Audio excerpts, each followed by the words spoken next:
Reggie and Roo have adventures for you. Watch and listen, you can come along too.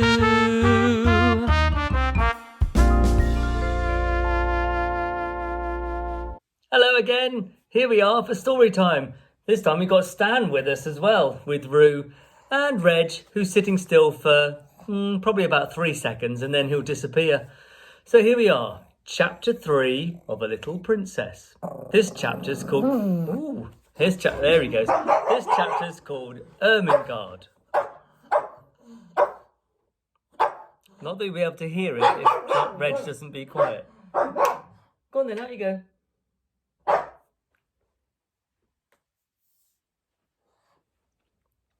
Chapter 3, Ermengarde. On that first morning, when Sarah sat at Miss Minchin's side, aware that the whole schoolroom was devoting itself to observing her, she had noticed very soon one little girl about her own age, who looked very hard at her with a pair of light, rather dull blue eyes. She was a fat child, who did not look as if she were in the least clever, but she had a good-naturedly pouting mouth. Her flaxen hair was braided in a tight pigtail, tied with a ribbon, and she had pulled this pigtail round her neck and was biting the end of the ribbon, resting her elbows on the desk, as she stared wonderingly at the new pupil. When Monsieur Defarge began to speak to Sarah, she looked a little frightened, and when Sarah stepped forward and, looking at him with the innocent, appealing eyes, answered him without any warning in French, the fat little girl gave a startled jump, and grew quite red in her awed amazement.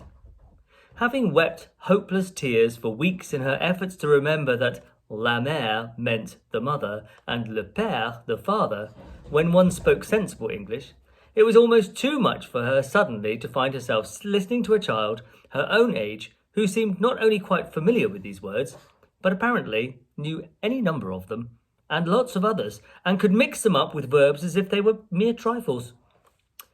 She stared so hard and bit the ribbon on her pigtail so fast that she attracted the attention of Miss Minchin, who, feeling extremely cross at the moment, immediately pounced upon her. "Miss St. John," she exclaimed severely, "what do you mean by such conduct? Remove your elbows. Take your ribbon out of your mouth. Sit up at once." Upon which Miss St. John gave another jump, and when Lavinia and Jessie tittered, she became redder than ever. So red, indeed, that she almost looked as if tears were coming into her poor, dull, childish eyes. And Sarah saw her and was so sorry for her that she began rather to like her and want to be her friend.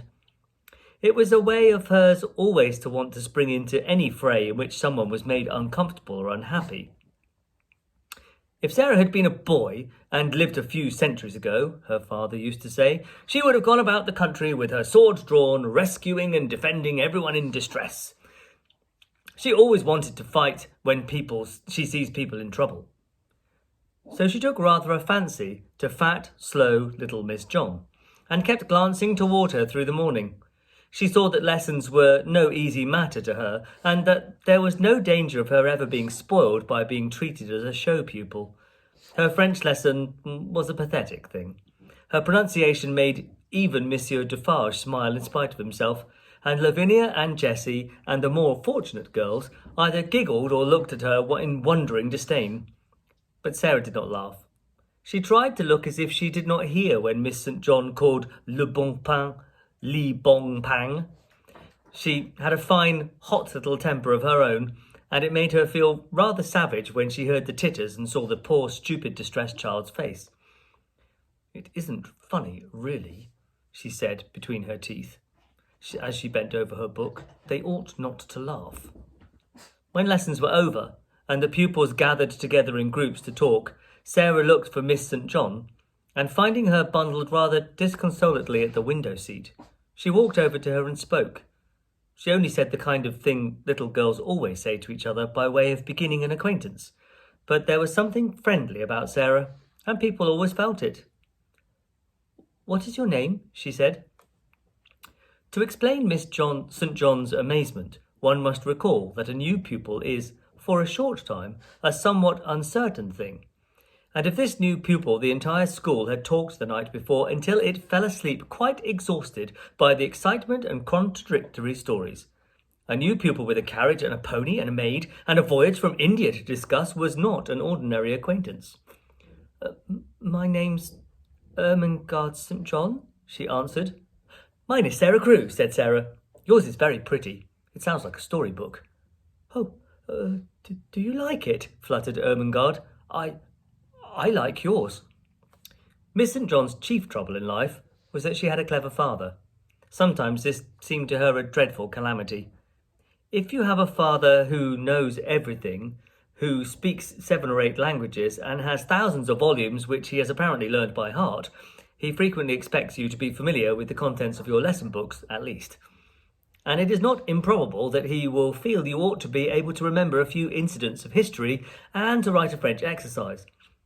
Ermengarde was a severe trial to Mr. St. John. He could not understand how a child of his could be a notably and unmistakably dull creature who never shone in anything. Good heavens, he said more than once as he stared at her. There are times when I think she is as stupid as her Aunt Eliza. If her Aunt Eliza had been slow to learn and quick to forget a thing entirely when she had learned it, Ermengarde was strikingly like her. She was the monumental dunce of the school, and it could not be denied. She must be made to learn, her father said to Miss Minchin, but he said it in Miss Minchin's voice because I got that wrong. Consequently, Ermengarde spent the greater part of her life in disgrace or in tears. She learned things and forgot them, or she remembered them, she did not understand them. So it was natural that, having made Sarah's acquaintance, she should sit and stare at her with profound admiration. You can speak French, can't you? She said respectfully. Sarah got on the window seat, which was a big, deep one, and tucking up her feet, sat with her hands clasped around her knees. I can speak it because I've heard it all my life, she answered. You could speak it if you had always heard it. Oh, no, I couldn't, said Ermengarde. I never could speak it. Why? Inquired Sarah curiously. Ermengarde shook her head so that the pigtail wobbled. You heard me just now. I'm always like that. I can't say the words. They're so queer. She paused a moment, and then added with a touch of awe in her voice, You are clever, aren't you? Sarah looked out of the window into the dingy square, where the sparrows were hopping and twittering on the wet iron railings and the sooty branches of the trees. She reflected a few moments. She had heard it said very often that she was clever, and she wondered if she was, and if she was, how it had happened. I don't know, she said. I can't tell. Then, seeing a mournful look on the round, chubby face, she gave a little laugh and changed the subject. Would you like to see Emily? She inquired. Who is Emily? Ermengarde asked, just as Miss Minchin had done. Come up to my room and see, said Sarah, holding out her hand. They jumped down from the window seat together and went upstairs. Is it true? Ermengarde whispered as they went through the hall. Is it true that you have a playroom all to yourself? Yes, Sarah answered. Papa asked Miss Minchin to let me have one. Because when I play I make up stories and tell them to myself, and I don't like people to hear me. It spoils it if I think people listen. They had reached the passage leading to Sarah's room by this time, and Ermengarde stopped short, staring and quite losing her breath. You make up stories? She gasped. Can you do that, as well as speak French? Can you? Sarah looked at her in simple surprise.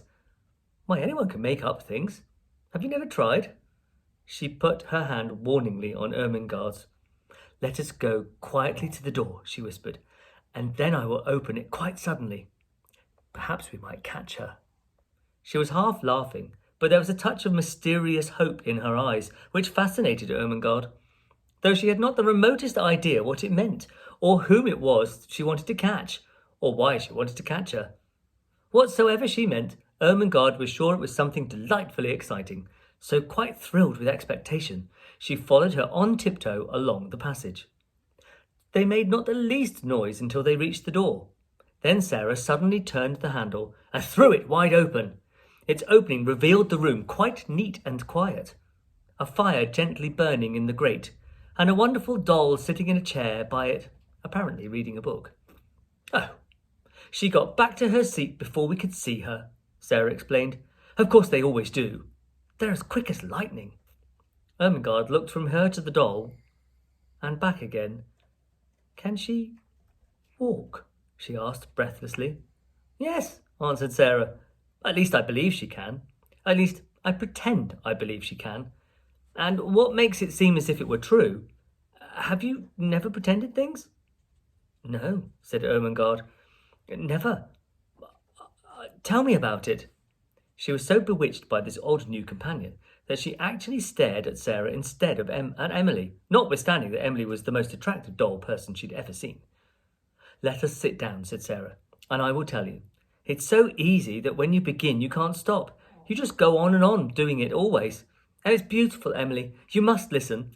This is Ermengarde St. John, Emily. Ermengarde, this is Emily. Would you like to hold her? May I? Said Ermengarde. May I really? Oh, she is beautiful. And Emily was put in her arms.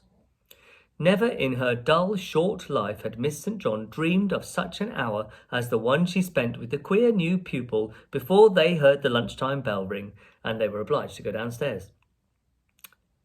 Sarah sat upon the hearthrug and told her strange things. She sat rather huddled up, and her green eyes shone, and her cheeks flushed. She told stories of the voyage and stories of India, but what fascinated Ermengarde the most was her fancy about the dolls who walked and talked, and who could do anything they chose when the human beings were out of the room, but who must keep their powers a secret, and so flew back to their places, like lightning, when people returned to the room. We couldn't do it, said Sarah seriously. You see, it's a kind of magic. Once, when she was relating the story of the search for Emily, Ermengarde saw her face suddenly change. A cloud seemed to pass over it and put out the light in her shining eyes. She drew her breath in so sharply that it made a funny, sad little sound, and then she shut her lips and held them tightly closed, as if she was determined either to do or not to do something. Ermengarde had an idea that if she'd been like any other little girl, she might have suddenly burst out sobbing and crying, but she did not. Have you a pain? Ermengarde ventured. Yes, Sarah answered after a moment's silence, but it's not in my body. Then she added something in a low voice, which she tried to keep quite steady, and it was this. Do you love your father more than anything else in the whole world? Ermengarde's mouth fell open a little. She knew that it would be far from behaving like a respectable child at a select seminary to say that it had never occurred to you that you could love your father, that you would do anything desperate to avoid being left in his society for 10 minutes. She was indeed greatly embarrassed. I scarcely ever see him, she stammered. He's always in the library reading things. Oh, I love mine more than all the world and 10 times over, Sarah said. That is what my pain is. He's gone away. She put her head quietly down on her little huddled knees and sat very still for a few minutes. She's going to cry out loud, thought Ermengarde fearfully, but she did not. Her short black locks tumbled about her ears, and she sat still. Then she spoke without lifting her head. I promised him I would bear it, and I will. You have to bear things. Think what soldiers bear. Papa is a soldier. If there was a war, he would have to bear marching and thirstiness and perhaps deep wounds, and he would never say a word, not one word. Ermengarde could only gaze at her, but she felt that she was beginning to adore her. She was so wonderful and different from anyone else. Presently, she lifted her face and shook back her black locks with a queer little smile. If I go on talking and telling you things about pretending, I shall bear it better. You don't forget, but you bear it better. Ermengarde did not know why a lump came into her throat, and her eyes felt as if tears were in them. Lavinia and Jessie are best friends, she said rather huskily. I wish we could be best friends. Would you have me for yours?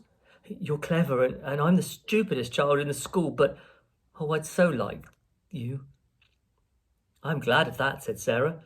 It makes you thankful when you're liked. Yes, we will be friends. And I'll tell you what, a sudden gleam lighting in her face, I can help you with your French lessons.